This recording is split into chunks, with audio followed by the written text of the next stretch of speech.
about $4 worth, she says. Pay up. He reaches for his wallet, exaggerating in time to show he's in on the joke. She laughs, a laugh right from the gut. God, he wants to touch her. He wants to take her in his arms and kiss her in front of these people. Look at that, Lydia says, nodding toward the general store. A woman with greasy red hair and hollow eyes backs out through the screen door, a package of Hostess cupcakes in one hand. I paid, she shouts, so go to hell. Rory is instantly on alert. He steps toward the store, his hand at his waist, placing himself between the building and Lydia. Merritt, the proprietor, comes to the door with a broom in hand and waves Rory off.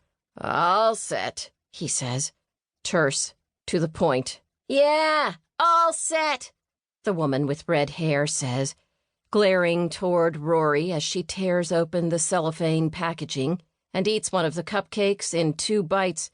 She flips him the bird before noticing Lydia and trying to transform the gesture into a wave. Hi, Lydia says, with a weak wave back. I'll stop by. Tomorrow? The woman asks. Great, Lydia says, watching as the woman hurries away. You know her? Rory asks. She's been around, Lydia says. She's out at the Victorian with the rest of them. She comes by the bakery every few days, pays for coffee with change she probably scrounged up, then loads it with cream and sugar and begs for a job. If I was a better person, I'd give her a chance. Never give a junkie a chance, Rory says. Things start disappearing. The summer may bring tourists to the island, but it also brings people from away looking to disappear.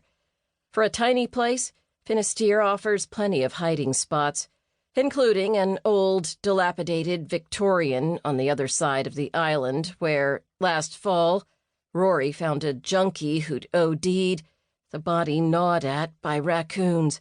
What's her name? He asks. I don't remember. Annabelle, maybe? Or Annie? Lydia says.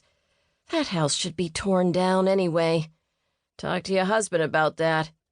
Rory has already reported the Victorian and what goes on there to the state police. He reported it to Trey, Lydia's husband, a state detective, but nothing happened. Rory plans to take the state exam next month, and maybe once he passes it, he can start making a difference.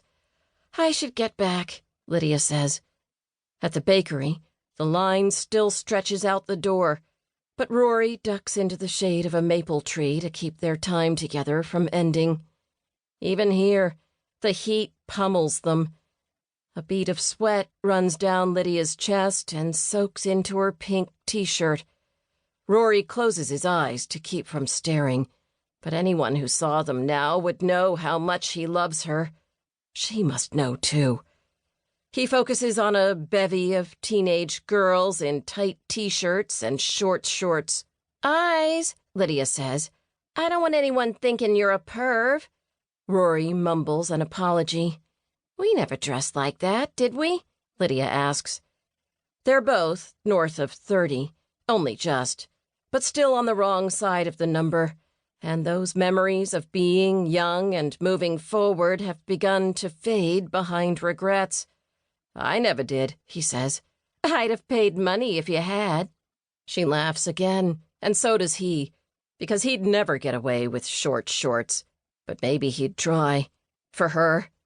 She takes out the brown paper bag she brought with her lobster roll. No containers, he says, not on the 4th of July. She bites her lower lip and pouts. Or is that his imagination?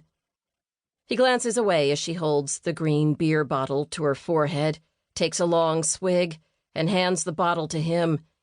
Surely she can't keep this up. She can't pretend that the connection between them doesn't lacerate her heart, or that she doesn't go home and stand paralyzed in the middle of her kitchen for 5 minutes or 5 hours, thinking about him, only looking up when she realizes the frozen pizza she'd put in the oven is burned to a char and that the smoke alarm is screaming. But then, if she felt that pain, why would she go on break with him?